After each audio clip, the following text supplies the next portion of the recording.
Welcome to Sports Talk with Steve Jones, the daily talk show with the voice of Penn State football and men's basketball.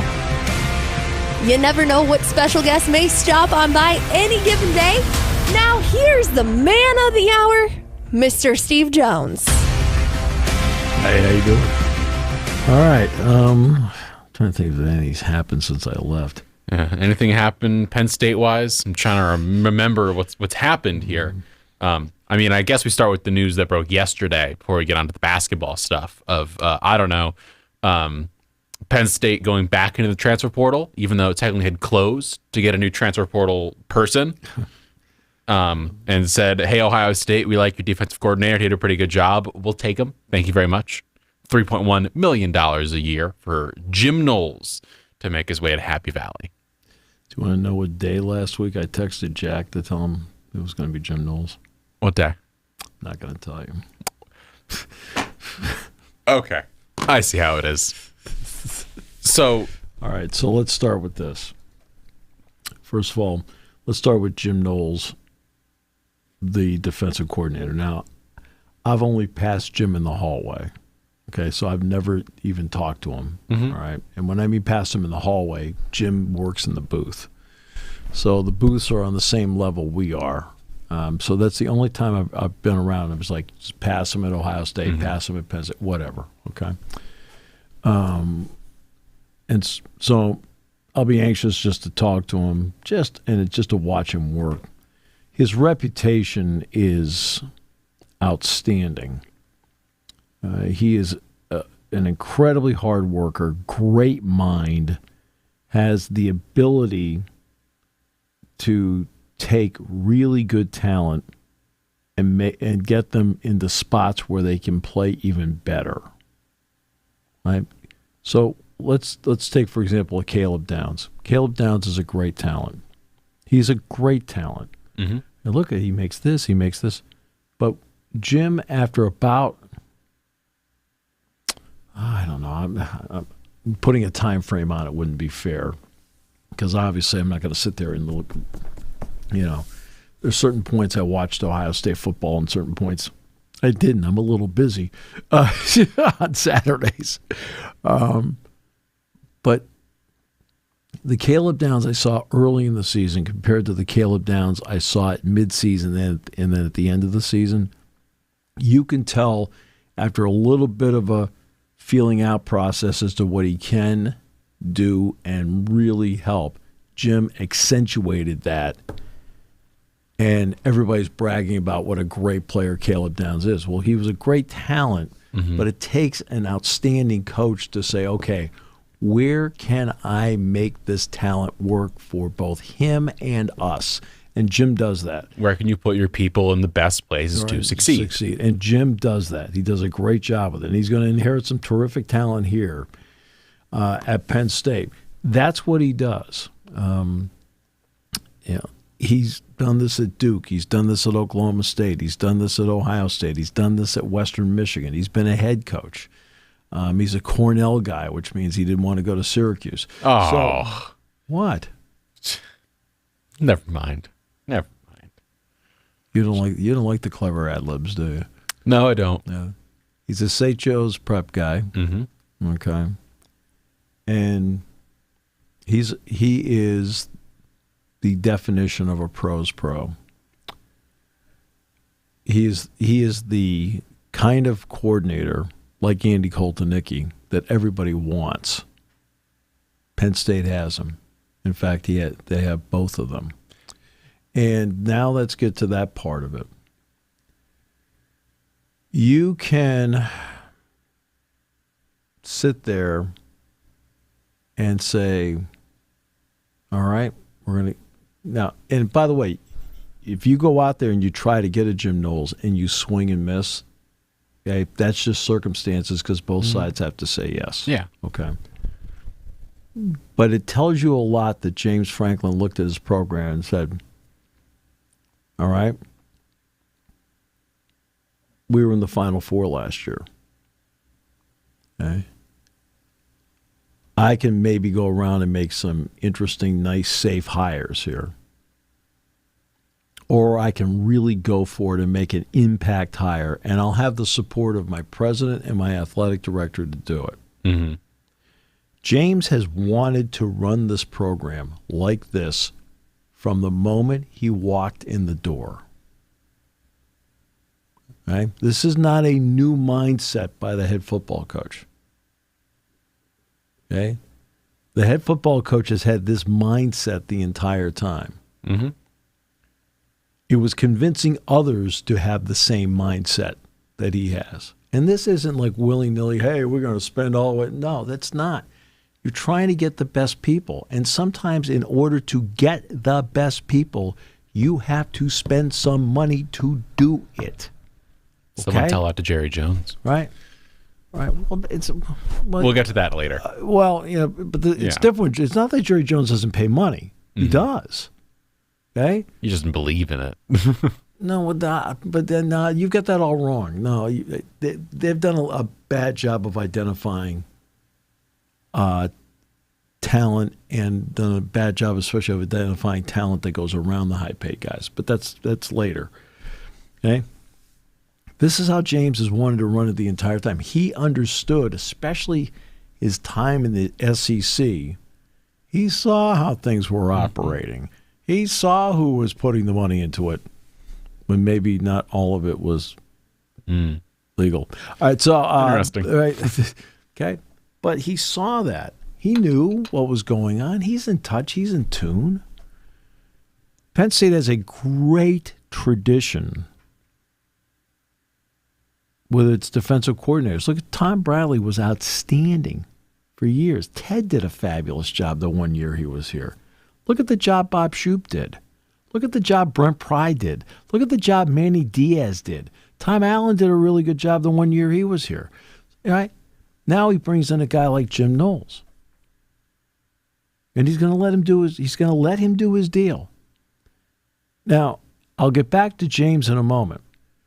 Jim is inheriting, okay, not just talent on that side of the ball.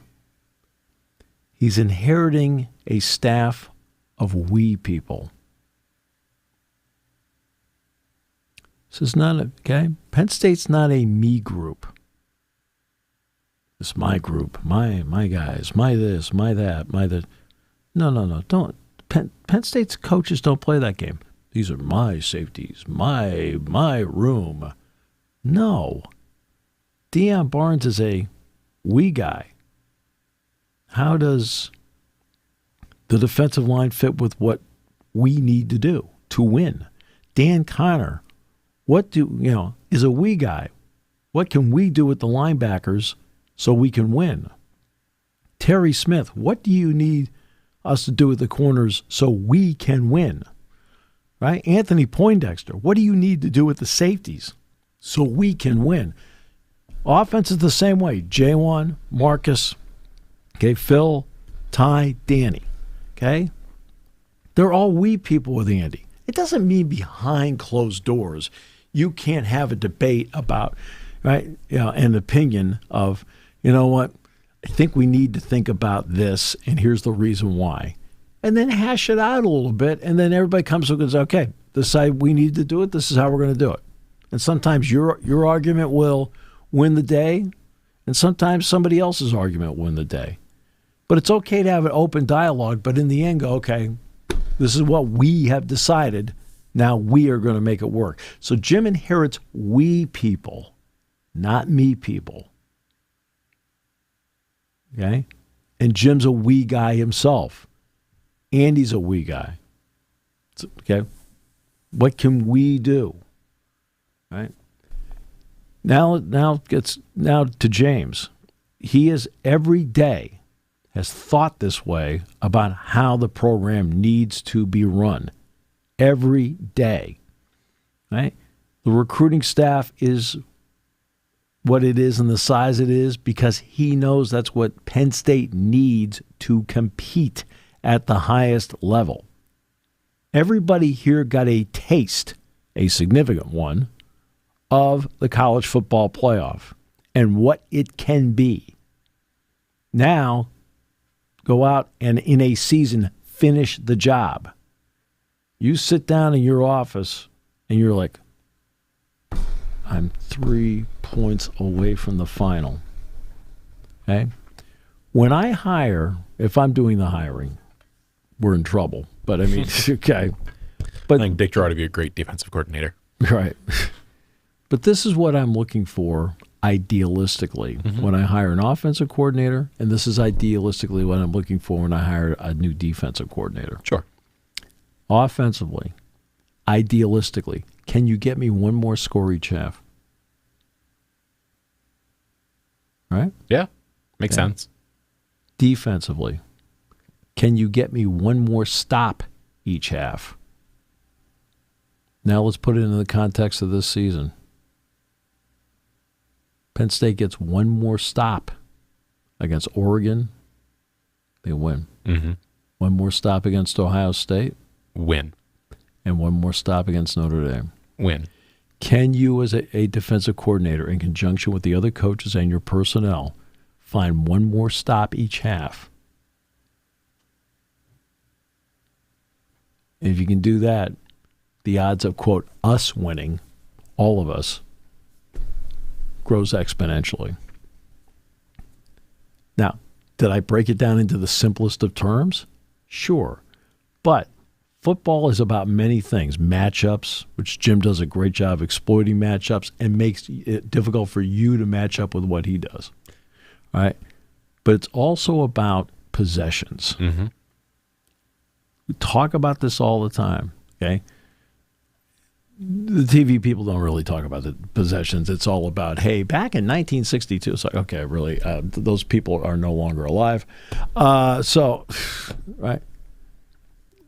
Look at this. Oh, yeah. It's like we're watching the Bills-Chiefs game the other night. Mm-hmm. And we're all sitting at the table, and I said, okay, we're coming up to the point now. We're going to show the playoff game a few years ago, the highlights of it, where they went back and forth in the final moments and Mahomes won. 4 minutes later, they showed the package. Well, they're a predictable bunch of whatever. The game in front of them is not important. It's okay. Mm-hmm. It's about possessions, right? We're sitting there. Trying to think which game it was. It was the Illinois game. Mm-hmm. All right.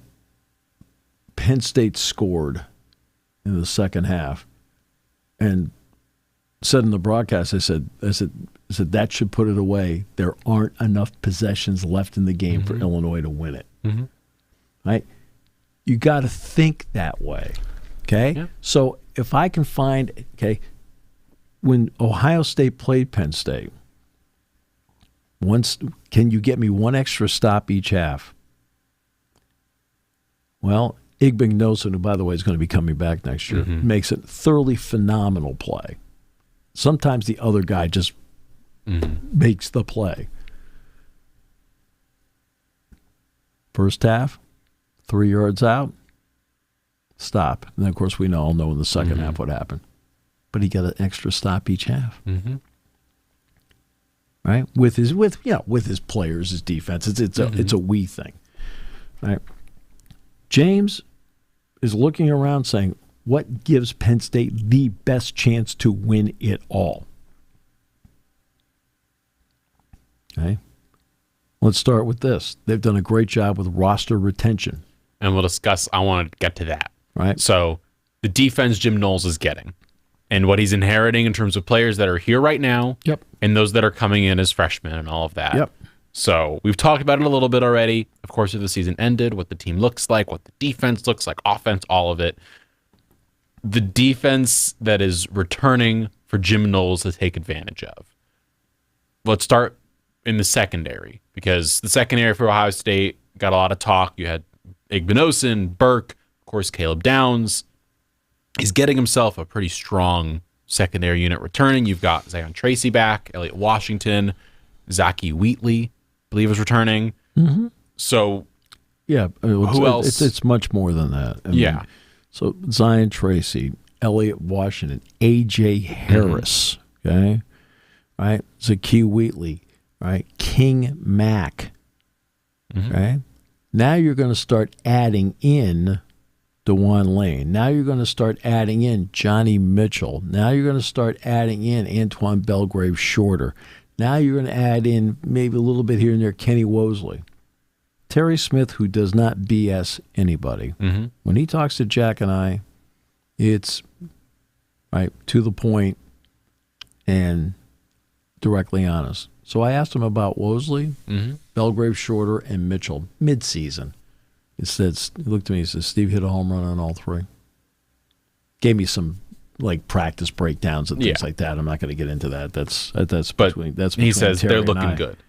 But in other words, he likes what they have with the younger players. Now, we'll see how Vabu Toure fits in. There's some things he's done very, very well.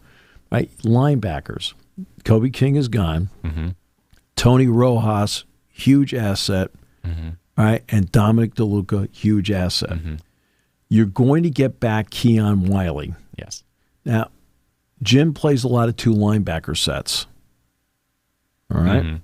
That doesn't mean once in a while if you need three, you get three. But Jim plays a lot of two linebacker sets. Right? And those are the guys that you look at and say, okay. And then there's Tamir Robinson. You got that. So at linebacker, and Wiley's return is going to mean something. I'm not saying Keon's an All-American, but you could see when he was really starting to get going that he knew how to play and could make plays.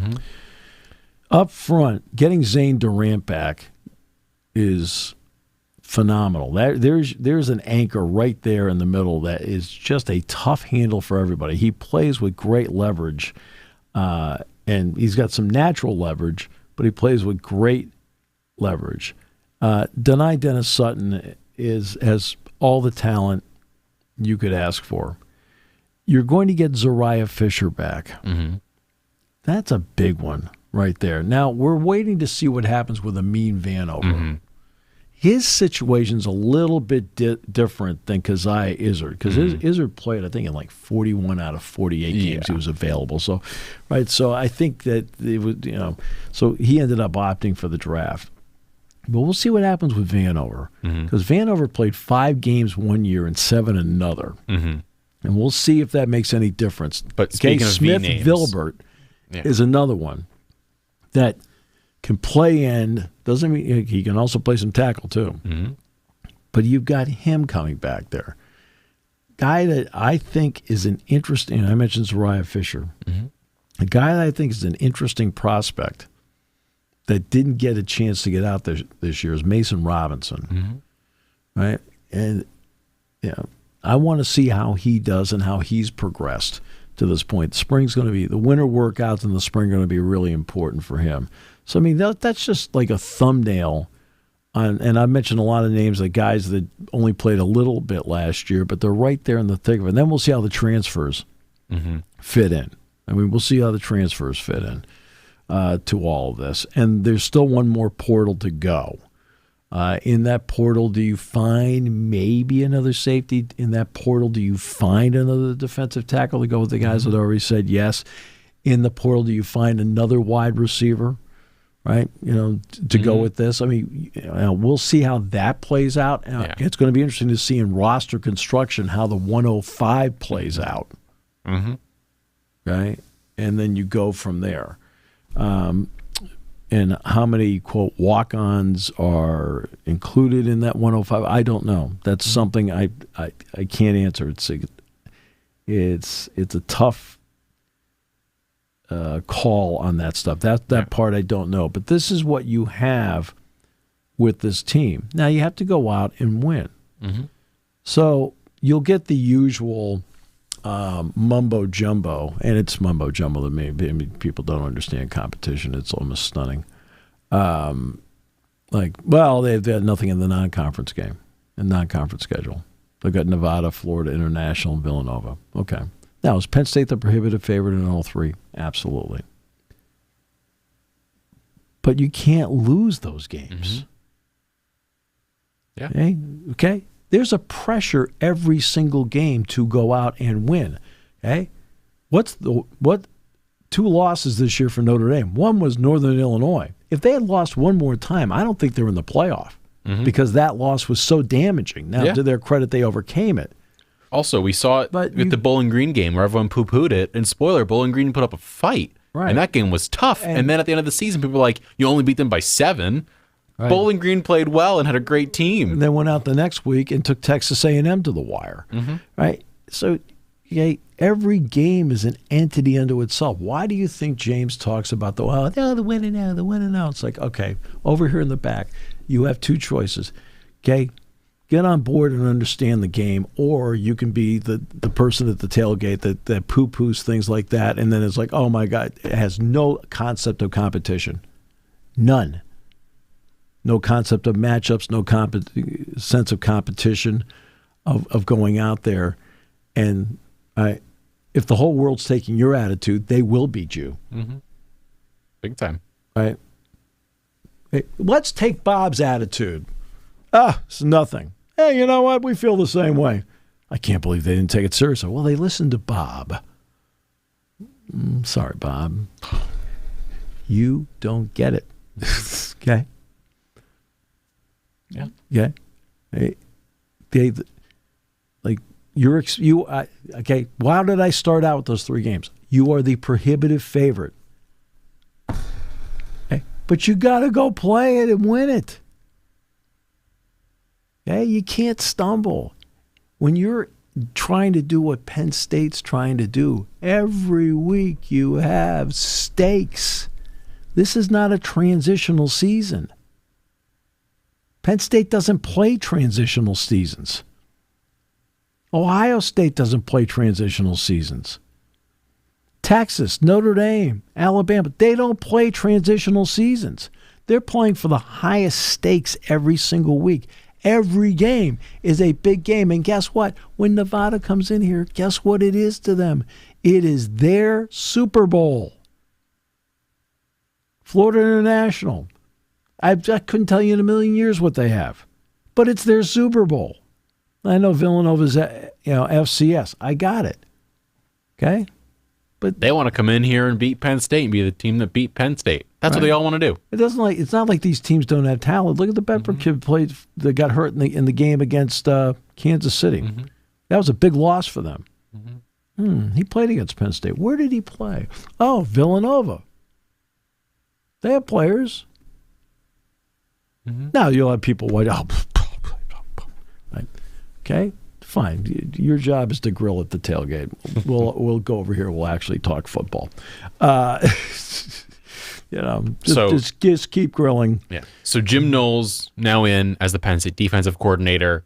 You've got Andy Kotelnicki in the offensive side of things. And Justin Lustig. Yep. Penn State retains people like Anthony Poindexter, and there was notes brought up maybe Poindexter leaves. He has not left. We're not going to get into that right now. I know how you feel about it, but it was something that was brought up of because him and Connor were discussed as the main people. You and I had talked about that. Like, these are people who being considered for the position. Knowles then comes in. I never talked about it. I had brought it up to you a week or 2 ago whenever we were traveling somewhere, that this is what's being discussed on social media and by different pundits. I know how you feel about all that. So all this happens. And now we move into the point where, as you've said, there are 4 months or 3 months until the upcoming blue-white game, which is April 26th. Well, and around that time is the portal opening back up in the spring session. 16th April, I think. The portal opens before spring is over with for Penn State. It's a late blue-white game. Well, Easter's late, too. Easter is the weekend before, so you're kind of working around that. And also they have a stadium under construction, so they have to deal with that, too. Right. Yeah, I know, but I mean, the Easter part does play a role in this, the Easter weekend. You don't be sitting there playing on Easter Saturday, so that played a role, is the fact that it's the 26th. But right now, it's the weight room. Next up will be those 8 practices that you get as part of the winter workouts. Right? Then you'll make the transition in the spring. And this will give Jim an opportunity to get to know players, watch a lot of video, get in tune with the staff, get their thoughts on what do you think of this, and this. This is how I feel about X, Y, and Z. I want to know how you feel about X, Y, and Z. Boom, boom, boom, boom, boom. Right? That'll be important. That way, by the time you get out there for the 8 winter workouts, you're got a pretty good read on what you're trying to do and why. That way, when you get to the spring, you're hitting the ground, you are running, right? OTAs are going to help a lot. The fact you're allowed to have OTAs. When I think back on college sports, there's so many elements of college sports in my lifetime that are just so illogical and antiquated, right? Okay? Ask yourself why Pete Maravich doesn't have another 1,000 points in his career. Why? Wasn't allowed to play as a freshman. Kareem Abdul-Jabbar could not play as a freshman. Oh, by the way, Kareem also wasn't allowed to dunk. It was against the rules. Julius Erving is at UMass, not allowed to dunk. He got a couple technicals because he just dunked. Right? Not allowed to dunk. It's stupid stuff. College football, okay? Basketball has always, it seems like they've always shown the way, right? Off-season workouts, how many hours a week, the whole thing, right? Football's like, well, spring's over. Okay, now the strength and conditioning staff has them, and we'll see you on August 1st. Okay, if I'd said once, I've said it 1,000 times on this show, I've always wanted my coaches to have more contact with the athletes, not less. Yes. Now they've opened it up with the OTA idea, which is what they should have been doing a long time ago anyway. Okay?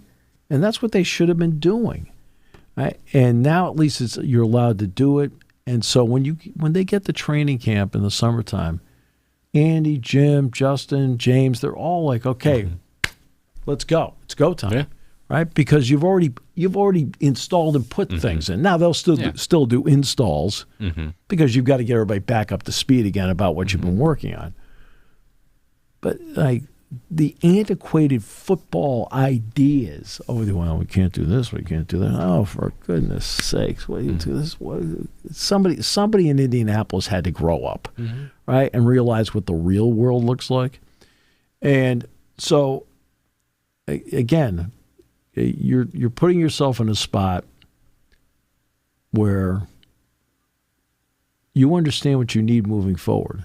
So coaching staff, roster retention, okay? Coaching retention. If there's an opening, I'm going to hire the best person I can find, right? And guess what? Sometimes that takes a little coin to do it. Well, guess what? We'll find the coin, okay? I want the best stadium in the country. Oh, I can't believe how much money. Oh, for goodness sakes, they're raising money for it. Just, you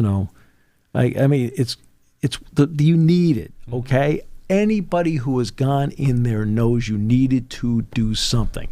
Because the can was kicked down the road for various circumstances, some of them out of the control of the people running the place, okay? I mean, some of it was out of their control.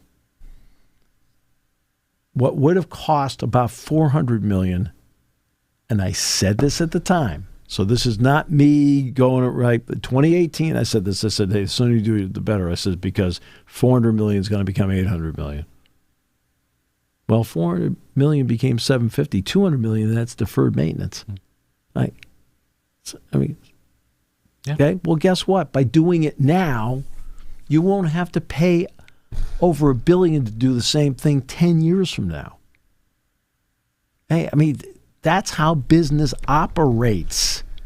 That's how you have to do things. If you sit there in a shell, the shell eventually is laying in the road and gets crushed. All right? You can't do that in today's world, today's market. You want to be the best, you've got to go out there and you've got to take care of it. That means investment. Well, James has been trying to convince everybody of investment the entire time, investment in facilities, whether it's what you're doing with Lash Building, putting that bubble up is tremendous because it's going to take so much pressure off of Holuba Hall.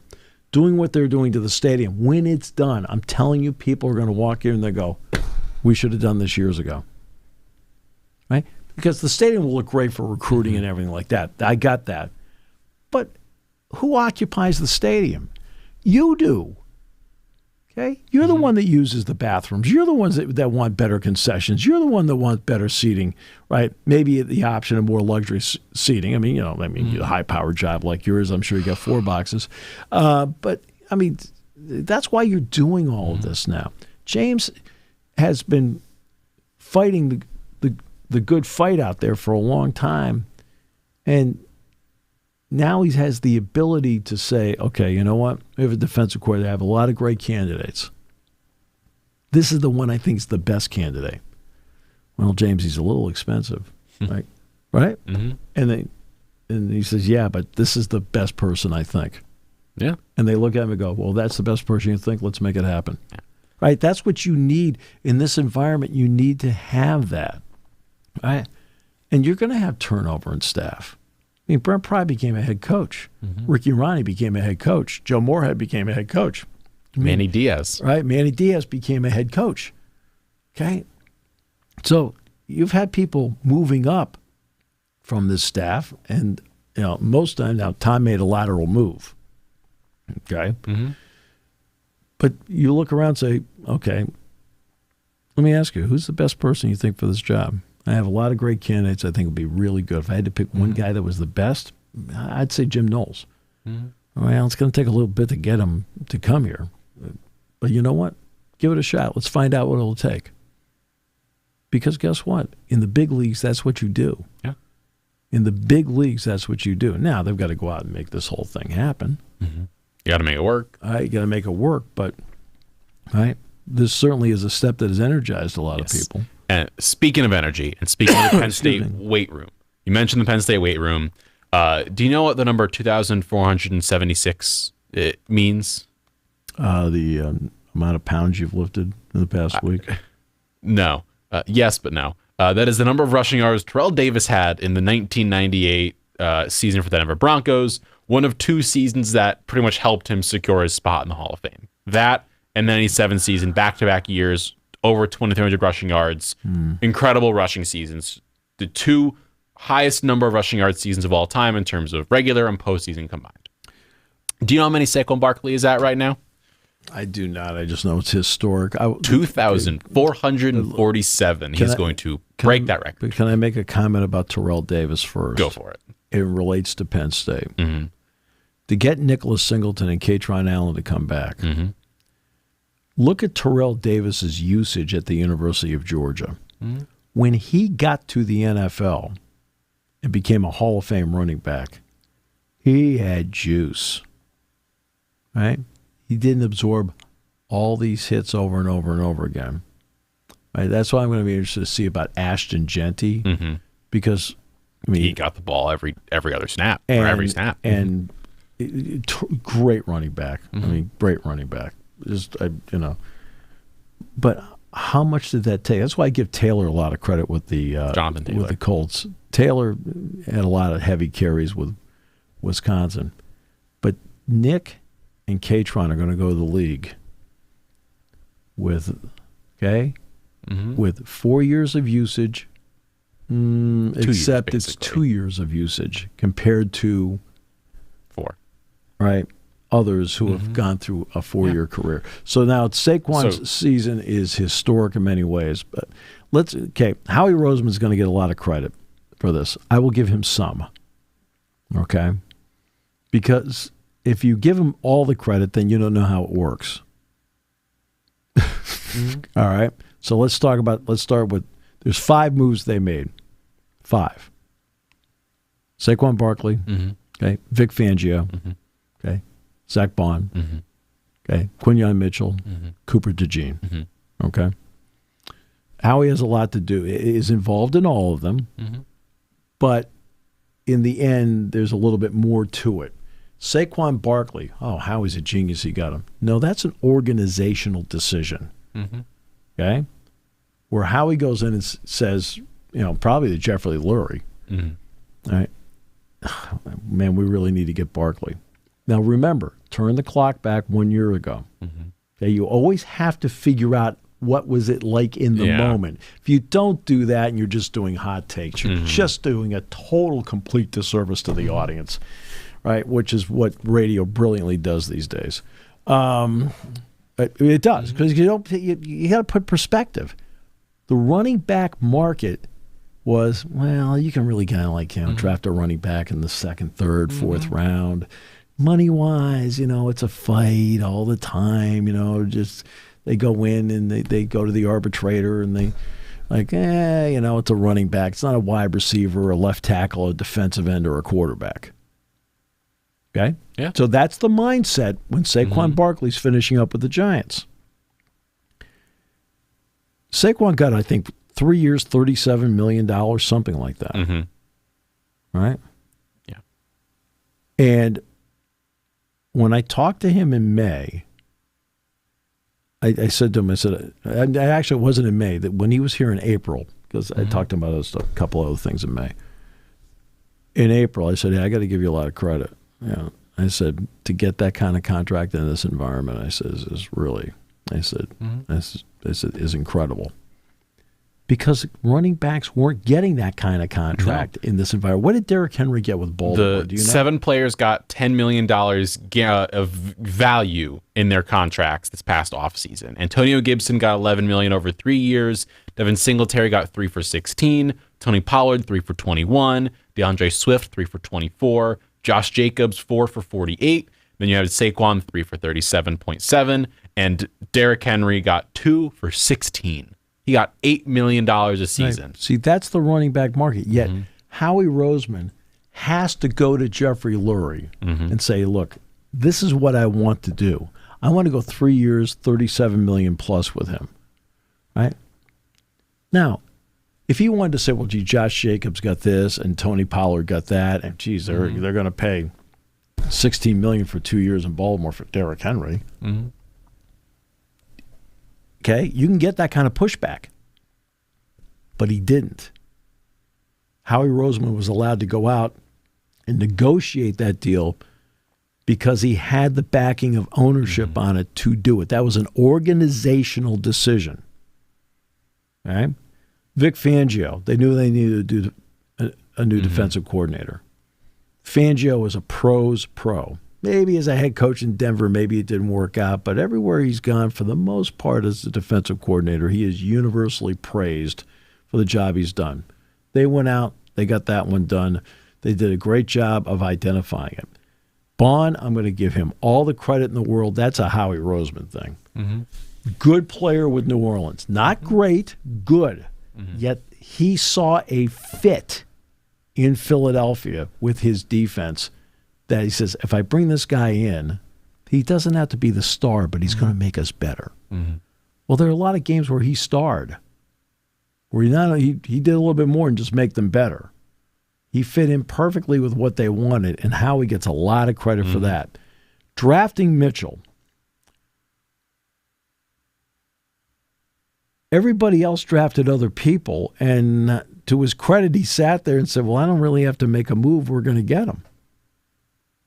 Right? In other words, he didn't do anything except wait his turn. And I remember sitting there and going into the draft, Quinton Mitchell was discussed as a potential lottery pick, a top 10, top 15 player. And it was like, he's going to go 9, 10. Then all of a sudden, all the quarterback stuff happened. Everything got thrown out of whack. All of a sudden, you've got 6 quarterbacks in the top 12.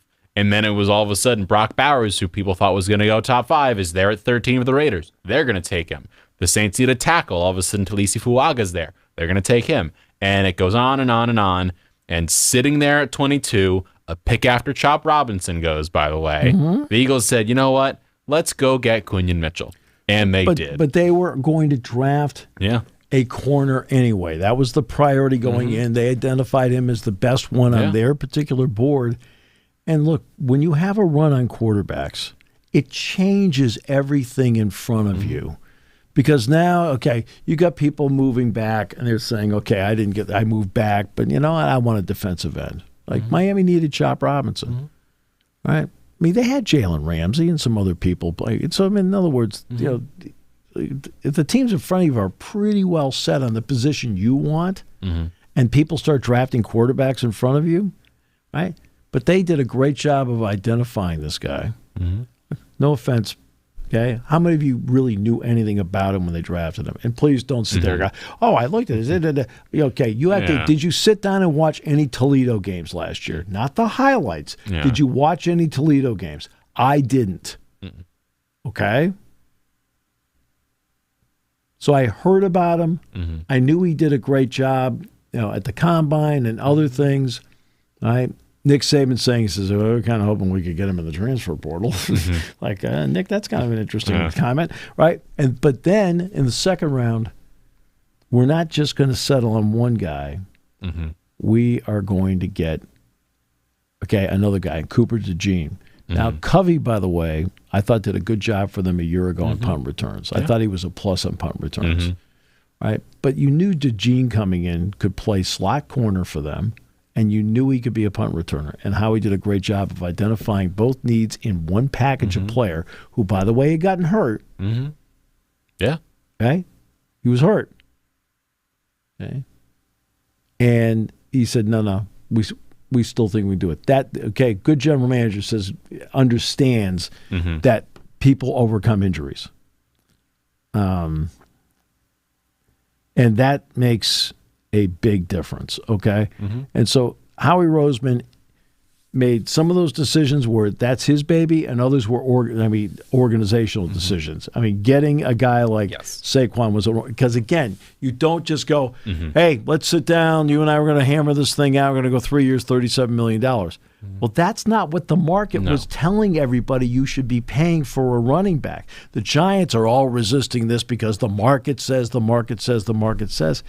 He had to go to Jeffrey Lurie, the owner, and say, look, this is what I want to do, and this is what I think it's going to take to do it. And Lurie has to look at him and say, you know what? I'm with you. Let's get it. This is the guy we need. Go ahead, pay that kind of money. And I now want to put how he's played this season into perspective. You gave the setup, the backstory, the everything. Him this season, this postseason. His second ever postseason, by the way, because he had, 2 playoff games with the Giants. The first one got Daniel Jones $40+ million. The second game, they got blown out by the Eagles.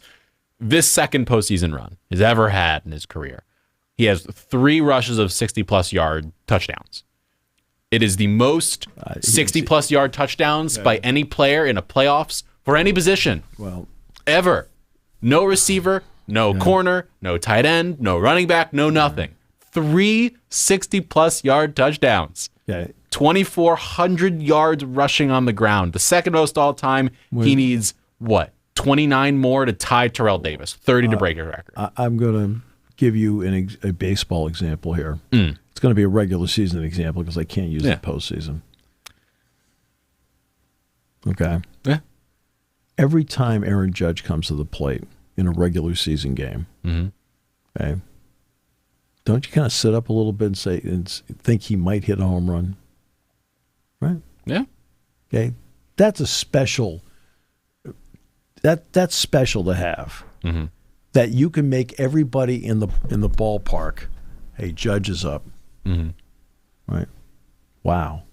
I'll never forget being in Pittsburgh, and the Red Sox were playing the Pirates. And of course, it's rare that at that point that David Ortiz would play a game there. And Ortiz did not start the game because at this point, pitchers still had to hit. He came up in the 6th inning of the game, right? And everything stopped, right? It would have done that with Barry Bonds. It would have done it, whatever. But again, those guys were out there playing all the time. This was a pinch hitting, and then Ortiz stayed in the game after this. But when he came up, with all the postseason success he had, the fans of Pittsburgh got to see everything stopped and everybody went zoom. Nobody was at the concession stands until his at-bat was over with. And he knocked in a run, right, and the Red Sox won the game. Okay? And he stayed in the game. He stayed in first base. But, that's this. Aaron Judge, everybody like this. When Bonds came to the plate, regardless of what you think, like this. When McGuire came to the plate, everybody's like this. When Saquon touches the ball, you think every single time he's going to take it all the way. Yeah. Right? This will be one of the few times in Patrick Mahomes' career, especially in the recent run, where he's going to walk on the field and he is not going to be the best player. The Eagles are going to have the best player. It's Saquon Barkley. Yes. And as someone who's seen a lot of football, you've watched quite a bit of it. 18-play, 7-minute drive at the start of a game to start off the thing to get points on the board. How if you're a home crowd, does that like Washington? You're talking about Washington. Washington starts the game, 18 plays, 7 minutes. They baffled me. But I'm just talking about if you're sitting there as an Eagles fan or someone else watching this game, you're like, that is an intense drive. They converted 2 fourth downs. They only got 3 points to the board, but still ran 7 minutes off the clock. That's intense. Okay. Except you go 7 minutes and you only gave up 3 points. Yeah. I'm sitting on the Philadelphia side of my going, that's good. Yeah. Right? Guess what? They did all that and they got 3 points. Now we're going to get the ball. And, and then he takes the first play and goes 60 yards. Right? But Washington, early in the first half, they had a 4th down and whatever, and they ran the fake punt. Now, Fox, to its credit, showed it 82 times. After like 3, I was done. Actually, after 2, I was done. I didn't need the 81st and 82nd ones. And they didn't, that mindset of that moment did not happen on that first drive except for 2. They went for 2 fourth downs. They had a 4th down and 3, and they settled. That was a game because of who you were playing and where you were playing it. Okay? And the Philadelphia, we're the most imitating. Okay, you're not. You're just loud. Yeah. Right? And which is great. You're allowed to get involved. You're allowed, you get involved in the whole thing, but you're not intimidating. Washington, like, oh my goodness, what are we going to do? Do you really think professional athletes think that? When they didn't go for it on 4th and 3, I was like, okay, this is not the kind of game you got to do that when you are the decided underdog in the game. The fake punt was, but the fake punt told you that their sideline knew that they had to do something crazy. That's why when they went the opposite, I think it was a win for Philadelphia when they did it because that didn't fit. Right now, and Philadelphia as a city has something to overcome here. They got to get up those poles before they get greased. No. Okay. You want to know why their fan base is the way it is? 2-11. What is 2-11? Championship record, is my guess. Since 1983, when the Sixers won the title, 41 years now. Okay, it'll be now 42 years. Philadelphia teams in the final series or game are 2-11. Not great, Cotton. Not great. Right? Okay. Which are the two? The two are the 2008 World Series and the Eagles Super Bowl championship. All the other ones, flush jobs. So you bring up the fact that they should have gone for more. Getting 3 is tough. It doesn't feel great. I'm sitting there. If I'm on that sideline, and again, I have not watched as much football as you. I have not seen as much football as Dan Quinn, nor coach, nor nothing. I sit there, and I was watching this game, and I thought to myself, the problem with facing a team like the Eagles who have Saquon is at any point in time, he will make magic happen. The point against the Chiefs, facing the Chiefs, or even facing the Bills or the Ravens, when you've got a team who has a player who not only can make magic happen, but does it more than like once every year and a half, you sit there and you're like, at any point in time, that dude will rip one off, and he's been doing it all season. Who had more yards against Washington? Detroit or Philadelphia? This is what Detroit had over 500 yards. They ran up and down the field. Up and down the field. Okay? You're not going to tell me that offense with Barkley isn't going to run up and down the field? I need 7. I just watched my defense get shredded for 500 yards. It was camouflage. Okay? USC. What did I say about USC last year? I said, USC's defense is really mediocre. Oh, look at all the giveaway, takeaway, all the turnovers. The turnovers masked the billion yards they were giving up in those games. Yeah. Every time you turn around, people move. And they were, and did they make some plays? Sure. Did the other team make mistakes? Sure. The Washington-Detroit game was camouflaged by the 5 turnovers. Yeah. right? And, now, Philadelphia, to its credit, rarely, if ever, turns the ball over. Jalen Hurts, whom I've been critical of, had the best game of his season on Sunday, and I was really impressed. Yeah. He made plays, not just running with the ball. He used his legs. Okay, great. I'm not into the cliche thing. Running the football, okay, running with it, and then throwing it, right? He was accurate. When he had to throw it away, he did. The Eagles offensively did not turn the ball over. They forced 4 turnovers. And that's what I now want to discuss. Okay, the 4 turnovers. That's how Detroit lost. Yes. Detroit lost because they turned the ball over 5 times. Moving the ball, Gibbs had, in a lot of ways, Gibbs had a better game against Washington than Saquon did. Yeah. I mean, Gibbs is going up and down the field, making 20, 30 yards every time. I mean, and again, Goff had a bad night at home, no less. And so turnovers. Turnovers is something that is discussed ad nauseum for very understandable reasons. And every single turnover for this Washington team felt like the backbreaker. The one where you're sitting there and you're like, that's going to break a team. Because Darius Slay then went on Richard Sherman's podcast and was talking to him. He said, Saquon scores a touchdown, and we're like, we are tired, man. Like, give us a minute. We just went 18 plays. Give us a minute. They go back out there. 4 plays later. I know, but the Commanders need to get the ball in the end zone, get themselves points, to give themselves a break. That was also tongue in cheek, though. I know it was tongue in cheek, but it's more of the 18 plays. This defense comes back out, fumble 4 plays later. Yep. Eagles score a touchdown. You go later in the game.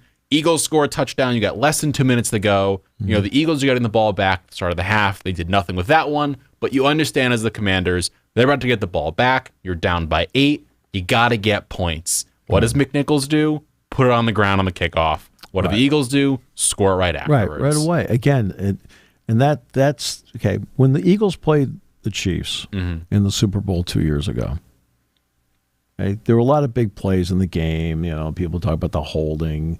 Kadarius Toney, of all people, returns a punt. Like, you got to be kidding me. One of the worst first-round picks ever. Right? They just picked him up off the scrap heap from the Giants, and he does that. But the single biggest play of the entire game is the only mistake Jalen Hurts made in the game. He dropped the ball. Like, he wasn't hit. He dropped it. And Nick Bolton picked it up and ran it back for a touchdown. Like, that was the turnover. It's the Hurts was the best player, even though I know Mahomes was the MVP of the game. Hurts was the best player in the field in the Super Bowl 2 years ago, except for that play. And see, that's the turnover part of it, that giveaway, takeaway part. I mean, everybody remembers the turnovers. Okay, how many interceptions did Drew throw in the postseason? Right? I'm talking about the 3 playoff games. 1. Well, it's like, look at the one. Okay, right? And it's like, okay, Penn State was able to scored 10 points off of takeaways in that game against Notre Dame. Like, look what they did against Boise State, right? On takeaways, scoring points. SMU literally had 2 pick sixes. SMU 2 pick sixes. I mean, this would be, and then the other turnover was after James went for it on 4th down at their own 19 and a half, whatever. DeLuca got the interception. Like, okay, right? I mean, it makes such a difference because it's an emotional momentum deal. That's why James talks to his defense all the time about quick change. All the time. DeLuca made quick change pay off in the SMU game when he deflected that ball in the air and then picked it off, and all of a sudden SMU was like, well, now what's going on here? And so you're sitting there. The third fumble in this game for the Commanders was the nail in the coffin. You're sitting there. You score a touchdown. You make it an 11-point game. You're like, okay, if we can get the ball back and stop them, which they did. They stopped them. They're like, we can make this a 1-score game. We can make it interesting. We can put this into either 3 or 8 point territory or somewhere in the middle, and we can get this thing close because it's 11 points. And you're sitting there, screen pass, Austin Eckler, one of the best pass-catching running backs you've got. He catches the ball, fumbles the ball. But you know what? Immediately. But you know what? I'm kind of getting a little sick and tired of the Brady criticism. Mm-hmm. I'll be honest with you. I think Brady's pretty good. And the Eckler play is a great example. What did he tell you about the Eckler play? Remember, Eckler loses his balance, tries to keep his balance, so he's holding onto the football with one hand. What did he say about Eckler? Compared to other running backs in the NFL, he has small hands. Mm-hmm. Right.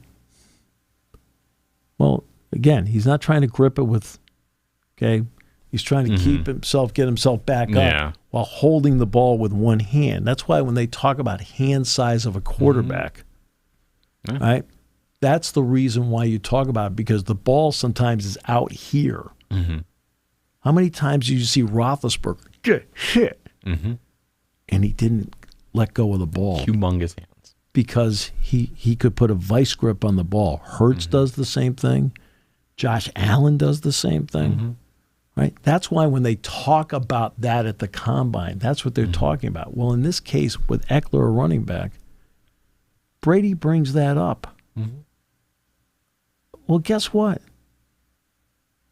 That's exactly the kind of analysis I want to hear from somebody that explains what just happened here.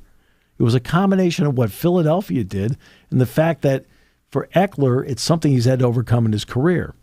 Right? The Shipley thing on the long run at the end of the game. Shipley finally puts two hands around the ball. Why did Shipley do that? He's looking at the scoreboard. He knows they're catching them.